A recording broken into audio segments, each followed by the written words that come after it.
Okay, you good? Okay, she's ready to go. So once again, we're outside the presence of the jury, and I've given counsel an opportunity to confer on potential remedies in regard to the witness. So what do y'all have to report? Judge, we've had pretty productive talks, and I believe, and correct me if I'm wrong on any of this, that the proposition at this point, with them still reserving the right to think of it overnight and start in the morning, is that they continue their cross-examination. They get to also play the entire statement that she made. We would then get to redirect, and then they still reserve the right to ask you to exclude all the testimony.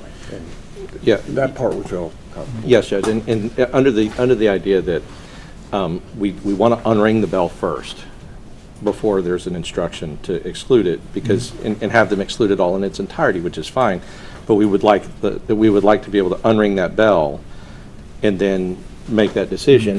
Depending on how that cross-examination goes, we might not ask to exclude her, because there are some things that she says that we're just trying to evaluate her testimony after it is to see, on balance, is it more beneficial to our case or is it not? Like, you know, after we've unrang the bell.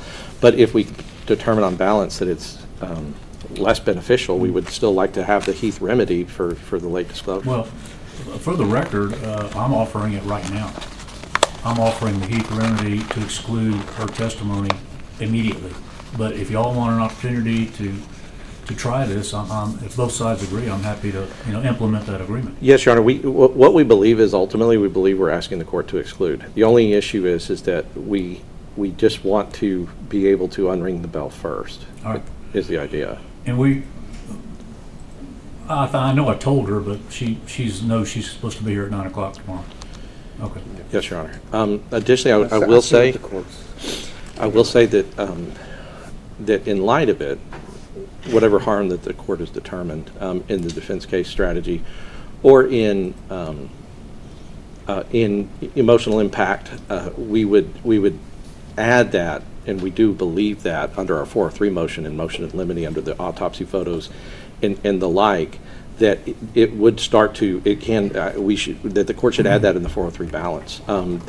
Because part of what was not disclosed is something that is, I guess, on an emotional level, especially in what this witness testified to has a tendency to prejudice the defendant. She was taking shots. She was actually personally traumatized by these things that we are going to show that she has never said before. But the jury, having heard that, we believe that it should be a part of the 403 balance when the court eventually, I know you haven't made your final decision about what it is, but I would just, for the record, I would say that it can compound the harm if there's a disclosure, and then the probative value, whatever that is, of them trying to get into these photos of these children, are the prejudicial danger is compounded by something like this occurring in the trial, as to how it can affect the jury. And so I just wanted to put on the record now, I know the court hadn't made the decision, but just to put that in the court's mind that we are also going to be arguing that at a later date. All right. And Judge, I just wanted to be clear, because I originally heard the court say, I'm willing to strike all the testimony now, but I'm also willing to entertain the defense's claims. I want on the record, because I've denied the mistrial, that in lieu of the mistrial, I'm ready to exclude the testimony now. But if you all want to agree on this, then I will implement your agreement. Could you give me 1 minute then? I'll be through. Yeah, and I guess yes. I think just the court understanding willing to strike now would the only reason we're not accepting that. What I don't want to do is be in a situation where I'm on the record saying that I don't want that court's remedy, because then the courts later will say, well, then if you didn't want the court's remedy, then how can you claim that the mistrial was wrongfully denied, right?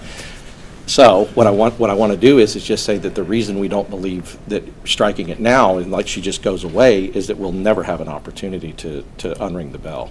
And we think that the court's remedy of striking it all now is sufficient. Right, you see what I mean? And so what it does is it puts us in a situation where that remedy could actually harm our client worse. All right. Well, we'll let the defense proceed as we just discussed, and she needs to be here at 9 o'clock in the morning, and then I'll make a decision on exclusion with everybody's participation after we rest and, or actually she's finished with redirect and recross, whatever the case may be. Yes, Your Honor. But my recollection is she's on cross now. She is. Okay. We left off where I was refreshing her with her statement, and then that's when this issue came up, and so I would just continue with the cross-examination. They've passed her and she's on cross. Yes, Your now. Honor. Okay. All right. Very good. All right. So 9 o'clock tomorrow with the witness, and we will proceed at that time. Thank you very much. We'll be in recess.